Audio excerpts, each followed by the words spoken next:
Kum Lenin Ablat Gemara. We are up to Daf Samach Dalid Amid Aleph, and we're talking about a woman who's a meredith, or the husband meredith.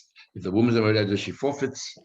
She forfeits her ksuva over time, and a woman and a man who's a meredith, he has to add on to his wife 3 dinim or 3 trapitin every single week. So we are up to the Gemara here. About 7 lines on the top of the page of Samad Dal Amad Aleph. So what's the process? Amad Ab Tuvi Bakis Namar Shmuel. Koisrin Igeres Morat Al Arusa. The ain, so it comes along to Shmuel and says, you write a document that's called a rebellious document. When it comes to an arusa, a woman who's engaged and refuses to go ahead with a marriage, in other words, so she forfeits a ksuva, and over time, and we had opinions yesterday, but but if she's waiting for a brother-in-law and she refuses then to go ahead, as we understand right now, we'll soon see what exactly happened, you don't write this particular document. That's what Shmuel says. So the difference between Arusa and the Yivam. So you want to make sure I ask you a question. If we learned the Braisa before yesterday, Achas the Arusa Anaki, whether she's merely betrothed or she's married.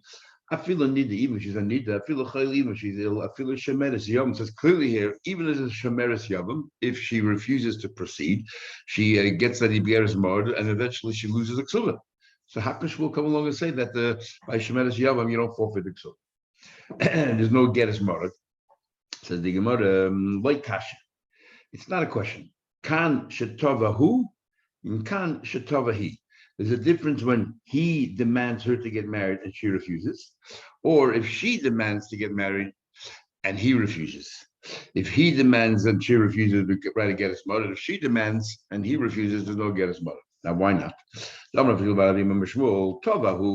he demands it, this Koptin law, we try to help him, we try to make sure it happens, and the reason is because he has a mitzvah puravu, and therefore if she refuses, she's a rebel. If she demands it, ain't this Koptin law, we're not district to her to write, and we don't write this Igeres Morot because she does not have the mitzvah of puravu, and therefore we don't penalize him to add those $3. Yeah. Says he there's 3 dinner. The Mayu, some more said, the Mayu came to the Shmuel. So what are you telling me? The difference in the Bryce and Shmuel is the Bryce is talking about when he demands it and he needs to get married.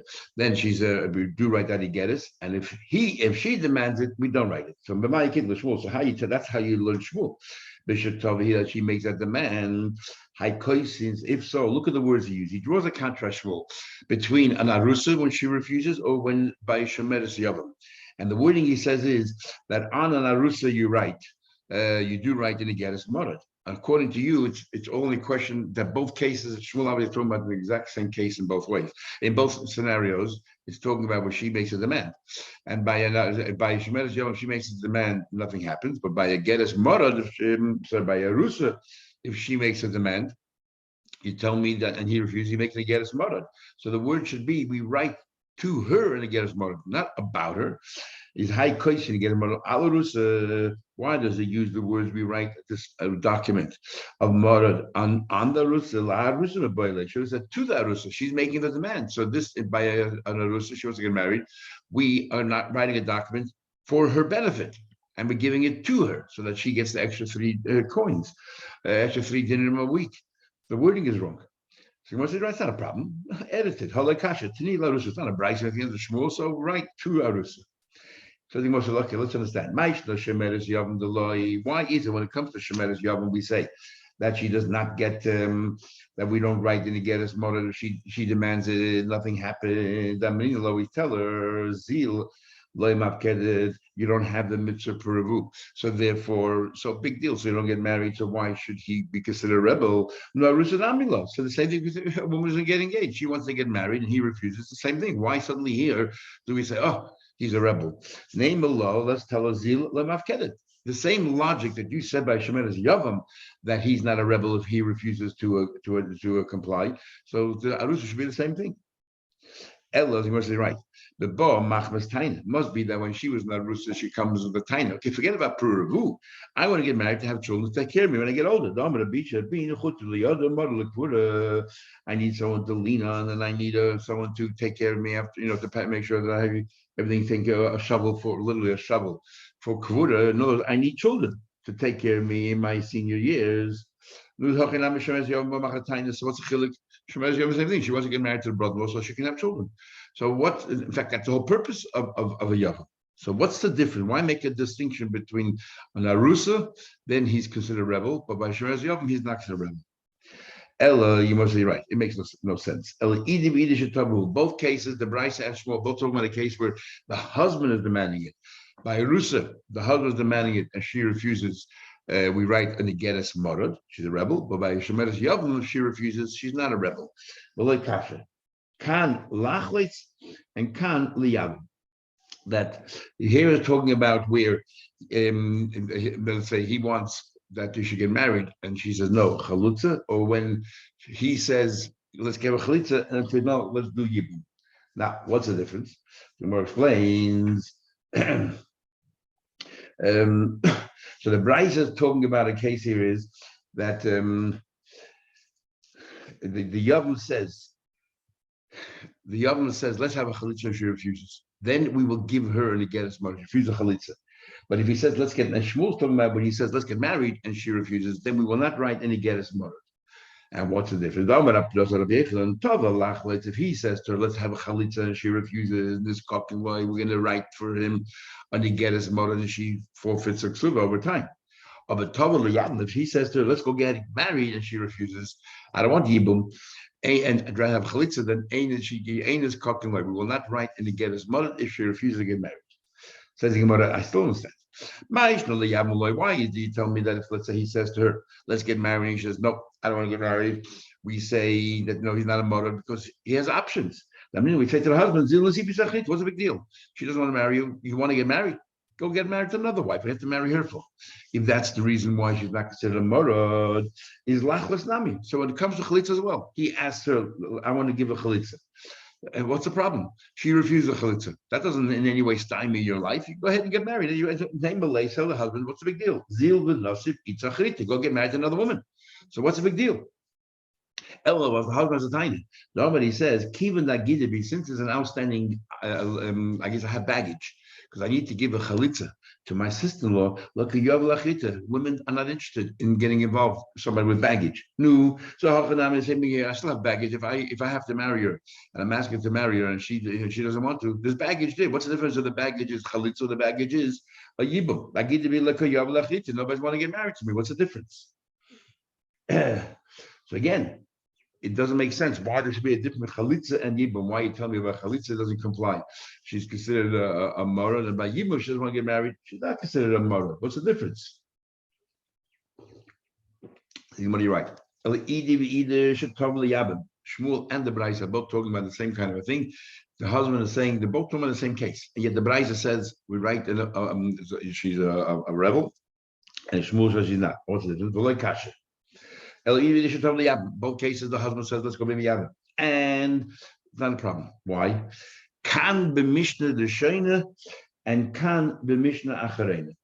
Now, if you remember, we let it marivamas. Ideally, the Torah wants everyone to be miyavim. We want to perpetuate the name of the person who is deceased. But later on, we said that people are no longer doing it for the right reasons. They're not doing it l'shem shemayim. And therefore, we start encouraging people to do chalitza rather than yibum. And that's what's talking about over here. The husband asked for yibum. So in according to Mishnah Shreina, that's the right thing to do, and she refuses. She's a rebel. In the Mishnah Acharena, he said, let's be miyabim. She says, no, I don't want to be miyabim. She's not a rebel at all. In fact, she's doing the right thing. And that's what Shmuel is talking about. Says the Gemara, how do I know that? Can't the Mishnah Shreina, then she's a rebel because she should agree to be miyabim. When there's a time when we discourage people miyabim, so she's not a rebel at all. Because now we learn mitzvah yibum kedemis mitzvah chalitza, that the mitzvah yibum comes before the mitzvah chalitza. Body shayna in the beginning, shemis kabbalah shemitza chatchila, when they did it for the right reasons, fine. But actually today, shemis kabbalah shemitza. Today, no one's doing it for Shem Shemayim, no one's doing it for the mitzvah. We discourage it. Amr the same mitzvah chalitza kedemis the mitzvah yibum. Today we say chalitza comes before yibum. Okay, so then we had an argument whether we're talking about dinnerin or we're talking about trapikin. Says the Gemara, my trapikin. What exactly is this trapikin that he's talking about, Rabbi Yehuda? But Rav Shesha says, Easter, Rav Shesha says it's the cellar. There's two kinds of sellers. We'll actually have the beginning more solution there. There are two kinds of sellers. There's a seller Medina, there's like the, I guess the local coin, and then there is Medina, then there's seller Tsuri, which is like much more chashva coin. In fact, it's 8 times more valuable. We'll have that in many condition. The reason is because all the difference is in those days the value of a coin was the amount of silver that it had. So the local coin only had an eighth of it was silver, and the other were different alloys. And the one from Tsuri was made up entirely of silver, so it had 8 times more value. So what's trapikin? Trapikin is a local coin. The Kama Easter, and how much is it? Palga de Zuzah, a half of a zuz. So it comes out that a half of a zuz, there's 6 more kesef, there's 6 dinim. It comes out that a trapik is is a half of a zuz, so it's an eighth. So the Gemara says, so it's basically it's a half of a zuz and a dinner is really the same thing. So it's so we're saying here that an astida, which is only an eighth of the medinas of Tsuri, so it's therefore it comes out that it's a half of a zuz. It's a half of a zuz. So if we're saying 3 dinarim, 3 trapikin, it's 1.5 zuz, 1.5 dinarim. So that's what amount it is. Okay, says the Gemara. So obviously Tanakama is a much larger amount than Rabbi Yehuda. Says the Gemara. That 3 trapikin shehein teisha moyin, which is 9 moyin moyin v'chatzil chol yom. According to the Chesed, Rabbi Yehuda says 3 trapikin, which is the equivalent. Each trapik is 3 moyin. So therefore, it comes out. If you have 3 trapik in a week, it turns out to be 9 moyin, and 9 moyin means each day is 1.5. Each day means 6 days. So each day is 1.5 moyin, so 6 days. You don't pay for Shabbos, you only pay for it during the week. And Mashen came to Tanakama, who says that she loses 7 every week, means every single day she loses one dinner for the way for being a meredis. Why is it by him the Shabbos? Why is it that when he is on the receiving end, she gets penalized every single day she forfeits a dinner, which is 7 dinner, even including Shabbos? Why her? The Shabbos. When if he's the rebel, we give her for the 6 days of the week that he's rebelling, but not for Shabbos. What's the difference? So the Gemara says, you're not giving her anything, you're just deducting. It doesn't look like she's getting any benefit from Shabbos, or he's getting any benefit from Shabbos, so therefore it's only deducting, nothing really is happening. But but when we penalize him, he has to pay her a bonus, has to pay her extra, like paying her a wage. Merzik is Chas Shabbos. If we are going to include Shabbos, it looks like he's paying her for services or lack of services on Shabbos, and we don't want Chas Shabbos. Taser already asked. We have a rule called schar havla. If you're allowed to pay somebody, for the week, for the month, even though this person also works for you on Shabbos, because it's included in the schar havla. That's how a rav gets paid, including the work of Shabbos, or you have somebody, a cleaner, whatever it is. So schar havla, it's all included in the week. So how come over here it's a problem with her? It's a weekly wage. So Taser says actually it's not a weekly, it's a daily. Because what happens in the middle of the week? She's no longer. She decides not to be a rebel anymore. Then you don't to take off the rest of the week, you just stop right then and there. So which proves, says it's a daily wage. If it's a daily wage, then it's no longer considered schar havla. This has a lot of ramifications regarding the laws of getting paid, paying someone, including Shabbos. What's the difference? Why does she get penalized more than him? Double, actually. She loses 7 and he only has to add 3. Oh my Lord, he said, you know why? because for him, remember we're talking about over here that she no longer wants to have any intimacy. Who is hurt more by not having intimacy? He is hurt more than her, and I'll prove it to you. Amalek is very practical. Say Lamad Mashuk Shulzai. Go out there to the place where the harlots hang around. Who goes and uses their services? Men primarily or women? Me Saichet is me. Obviously, it's men. So therefore, because it's a men, the lack of intimacy hurt a lot more than women, and that's why they receive a bigger penalty from than she does. Another reason is the person, if he has very strong urges to be with a woman, you can tell from the outside. So it's embarrassing as well. By her, she can keep it inside, and you cannot tell at all. Next Mishnah. Says the Mishnah. Hamash, as each we had before, Hamash is a shlish, a strange arrangement, husband and wife. They don't actually live together, and he has another person standing there and like a executive estate, not executive estate, but somebody who's supervising and is in charge of everything. And this person is like a shlish, third party, and he provides for this person's wife. So what is the amount that you have to supply for her? Shouldn't give or diminish or reduce. Shouldn't give her less than 2 kavin of wheat. A kav is made up of 4 loigin, and each loig, these are measurements, and each loig is 6 eggs. So 1 kav is equivalent to 24 eggs. 2 kavin is equivalent of 48 eggs of wheat. And kavin shouldn't give her less than, if it comes to wheat, 2 kavin, or if you're giving her, this is by the way for the week, or if it's barley, for a double. So barley, the value of barley is a lot less than the value of wheat, so it's double. He says, the only one, I think Mark will conclude, who said that is Abishmol. Why you give such a large, substantial amount for barley, double of wheat? I mean, barley is worth less than wheat, but not double. It's only because in Edom, the barley was such pure quality, there's double, as we'll see more later, because he lived next to Edom.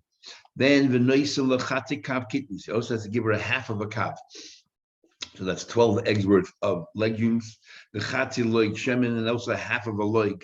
So it's 3 eggs worth of oil for cooking or for other things. The kav groigris, and also a kav of dried figs. Oy mona devela, or pressed figs. The value of a mona, the email, if you don't have figs, poistikl muslim, paid you have to give fruits. That was Gemara saying you have to give her a healthy lifestyle as well, so you have to give her fruits. The noisel meet the mefetz or martellus, you have to give her a bed made out of a soft material or a hard like a matte material. The noisel keep you have to give her a cover for her head. The chagol masnel, you have to give her a belt for her loins when she goes to work, so therefore to hold the clothes in place. Umenalim, you have to buy your shoes. Memoy lemoid, every yom tov you have to buy new shoes, 3 times a year, in other words, minimum. The kelim shel chamishim zuz mishon l'shana, and also utensils, from year to year, every year, where the value of 50 zuz. The ein noisnila, and you give her clothes. Lo chadoshim, don't buy brand new clothes in the summer; it'll be too hot. Lo chokim, don't give her worn out clothes for the winter when it's too thin and it's not going to protect you from the cold, from the harsh elements. El noisila kelim shel chamishim zuz b'moisek shami. You give her clothes and everything else, value of 50 zuz in the winter time. And it gets worn out over time. She continues wearing it in the summer because it's good enough. And the worn out clothes belong to her. Then we had this before as well. He has to give an extra more of money that she can use for like spending money, a stipend. And this is fascinating. At least Friday nights they have to eat together. The machlekes of cheles means intimacy or cheles means literally to eat. The Shagas Aryeh writes that he refuses to eat in anybody's house that doesn't have the wife sitting at the Friday night table when guests come. Because he says, the Mishnah clearly says, the wife and the husband must eat together on Friday nights. And because also people who are so we're very strict, and that if there are guests in the house, they have the wife in another room. And Shagas Aryeh says that's clearly against this Mishnah. Anyway, if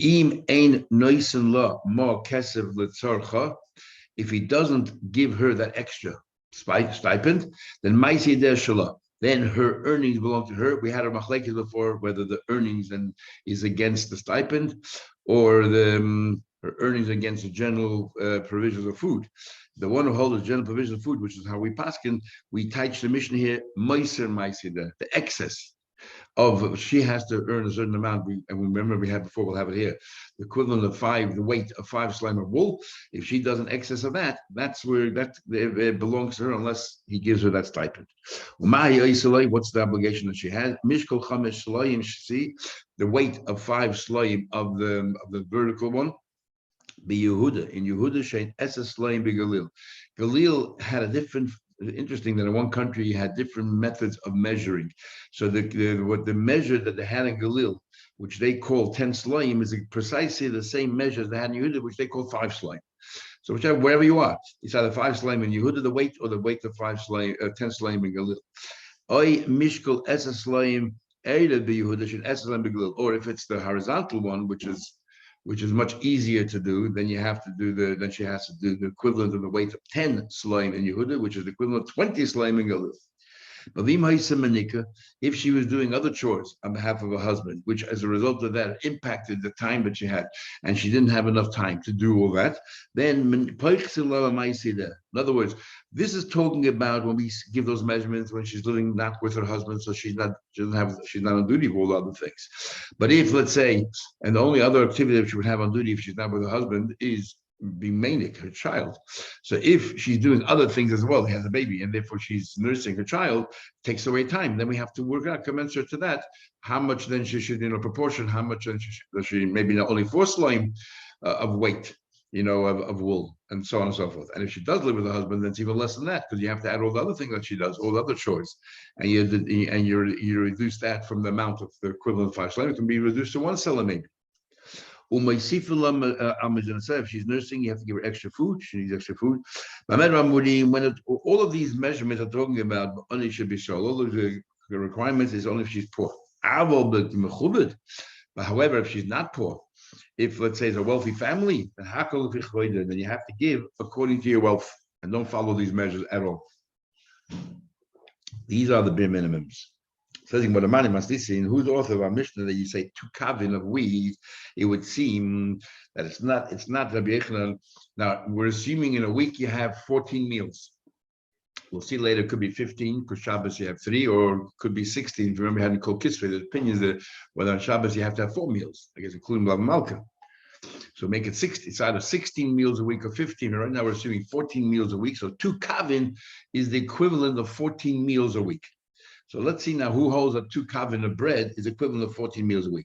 When we're learning more Erevin, that in the second half of Erevin, there's also Erevin Chumen. If you're going to walk a certain distance, it's called the Chum Shabbos. And if you want to be able to walk beyond that, you have to put 2 meals down over there to make it your home before Shabbos. And then it gives you an extension of 2,000 amas going in that direction, which basically means you forfeit 2,000 amas going in the other direction. So what's the equivalent of 2 meals? So Mani must listen. Who's the author of our Mishnah? It would seem it's not Rabbi Yochanan Broike, nor is it Rav Shimon. Now we learned first of all, how much food you have to put down by Erevet Chumin. That what you have to put down 2 meals for every individual who wants to use that extension. And which meal? Bread. A mayor says, you know what? Use the weekday, because as Merosum say, a mayor used to eat on Shabbos far more bread than during the week. During the week, he hardly ate carbs, but on Shabbos, every single thing that he ate, he had a piece of challah with it. So therefore, he had much more bread on Shabbos. So he said, no, do the weekday. Those small meals. And Rabbi Yehuda says, I also agree small meals, but Rabbi Yehuda had a different custom. He would eat during the week a lot of bread, but on Shabbos he had so much food, he would rather sate himself with the food rather than challah. So because of the Shabbos, use the amount of challah that you use on Shabbos, which is far less, the leilachal, not the amount of bread you use during the week. But each one is trying to be lenient. Rabbi Yochanan says, so how much is it? Rabbi Yochanan says, Kika, we're talking about a loaf of bread. So he gives a fixed amount. Bread that you buy for a punyan. A punyan basically is the 48 punyans in a cellar. Ma'arba soyin la cellar, equivalent of 4 soyin to a cellar. There are 48 punyans to a cellar. 48 punyans to a cellar. The way it works is that every cellar is made up of 6 more of kesef, and what do you call it? And the more is the equivalent of 2 pundian. So there's, in other words, there's 12 pundian to a dinner. Sorry, each what is you have 4 dinarin to a seller, and each dinner is made up of 6 more, and each more is made up of 2 pundian.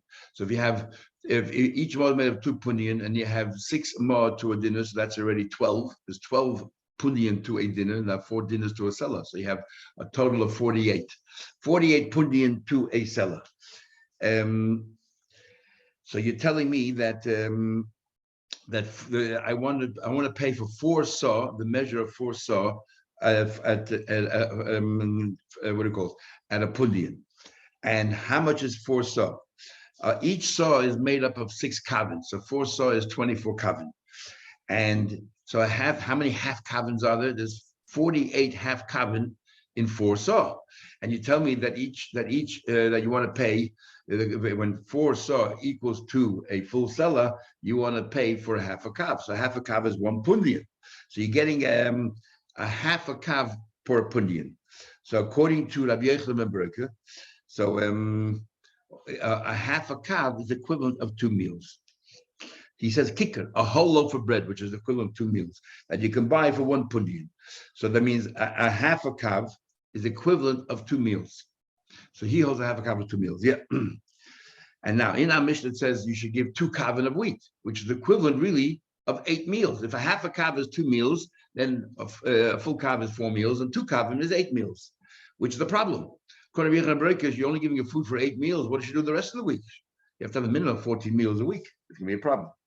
Rab Shimon says that you know what the equivalent of 2 meals is? Shtei yadas l'kikar, 2/3 of a loaf of bread. Mishalosh kikkers l'kav. Assume that each kav is made up of 3 breads, and you're giving them 2/3 of that. So it comes out. So a kav, if a kav itself, if 2/3 of a bread is 2 meals, so 1 meal is 1/3 of a bread. You tell me that 3 breads to a kav, so that means that out of 1 kav you get 9 meals. So 2 kavin in our Mishnah, you're giving me 18 meals. That seems to exceed her requirement. So according to Shimon, she's getting 18 meals for the week. According to Rabbi Yochanan, she's getting 8 meals during the week. Our Mishnah doesn't gel. Our Mishnah doesn't give it 2 kavin for the whole week. So who's our Mishnah hold like? Then just a side issue, it says here, chetzia, lebeis, a half a loaf of bread is lebeis hamanoiga. We learned in Gemara Sukkah and other places that if you're somebody's sitting in a house of a nega tzaras, he becomes tummy straight away, but his clothes do not become tummy only if he's there long enough to eat a meal. What kind of meal? A half of a loaf of bread, and the chetzia, and a half of that, which is a quarter of a loaf, leaf soils hagviyah. We know that food cannot be matami a person, but if a person eats tamadig food, he cannot eat truma. It's a gzeira de rabbanan. He cannot eat truma. How much food do we say of truma does he have to eat before he cannot eat truma? A half, no, a quarter of a loaf of bread. And the chatzi, which is an eighth of a loaf of bread, lekabel tumas eichlin, that food should become tamei, is an eighth of a loaf of bread. Rashi says that this is the basis. This Gemara right here is the basis. Whenever we say kedei achilas pras, all the rules that we say that how much, like in Kippur we say that you have to spread your food out. Kedei achilas pras. Achilas pras is a half of a loaf of bread. It's right here. It says chetzia lebeis hamanoiga, which is a half of a loaf of bread. And we learned it from right here. Anyhow, so Mani, who's off our Mishnah? It's 8. It's 18. It's really 8. Chizda said, you have to add a third. The chenmini, the person who's actually taking the wheat and producing it, turning it into bread, has to get a commission, has to make some kind of money, and he charges a third. So 8 becomes 12. So when we say 8, it's actually 12. It's only 12. You should eat minimum 14. Tomorrow says, Friday nights, they eat together. That only gives us 13. We'll soon see, he doesn't really answer, but says clearly if you follow this way, it sounds like the Gemara is saying here that you're talking about eating together. Oichel means literally, and on Friday nights, come rain or shine, the wife and the husband, even if they live apart, the husband and wife should be eating the Shabbos meal together. Hanicha saying if you learn the mandam achila mamash according to the opinion, we'll see later. The next few days, it's eating together. The mandam achila tashmish is just a euphemism for saying to have intimacy. So you still up to 12 meals. But and even if you agree that Friday night means eating, place of it only gives you 13. When you 14. Chida said the same. Rav Chida said same. Actually, he said the commission for a storekeeper is half. So 8 becomes 16 because take the half. When it says 2 kavan, you have to add because there's no storekeeper. You have to add. You can make the wheat all yourself. It's as if it's 16. No, first of all, it says kasha chida chida. One place said that the commission for a storekeeper is a third, and another place says it's a half. Which one is it? Like kasha, it depends on the arrangement. The person who provides the wheat also provides the wood, so therefore he has no other expenses, then he only charges the commission of a third. If the person who provides the wheat does not give wood, then he has to also buy wood, then he has to charge a commission of a half, because that costs, not just profit, it costs. So it doesn't really solve anything. She's having 16, a total of 16 meals. All you need is 14 meals.